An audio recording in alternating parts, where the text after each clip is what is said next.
నల్లబడితో కాసేపు కృపదీ క్రియేషన్స్ 50 సంవత్సరాల నా సాహితీ సేవ స్వర్ణోత్సవ సమయంలో భాగంగా మానవత్వపు సూక్తులలో భాగంగా ఈరోజు ఒక మంచి సూక్తి వింటారు, వినండి.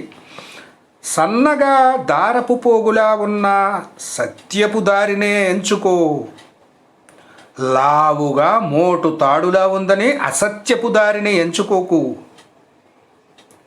ఆ మోటు తాడే ఉరితాడు కూడా కావచ్చు. వాహ్, విన్నారు కదా ఈ సూక్తి. సత్యపు దారి సన్న దారపు పోగులాగే కనిపిస్తుంది. అమ్మో, ఇది తెగిపోతుందేమో అనుకోకూడదు. అదే మనల్ని ముందుకు తీసుకెళ్తుంది.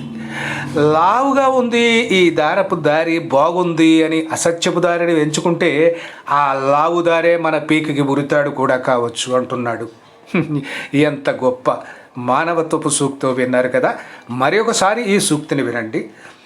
సన్నగా దారపు పోగులా ఉన్న సత్యపు దారినే ఎంచుకో, లావుగా మోటు తాడులా ఉందని అసత్యపు దారిని ఎంచుకోకు.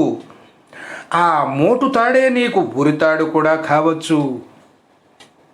ఒక మంచి మానవత్వపు సూక్తి విన్నారు కదా. మరి ఒక మంచి మానవత్వపు సూక్తితో మీ ముందుకు వస్తాను. అంతవరకు సెలవు. మరి మీ రచయిత. Thank you.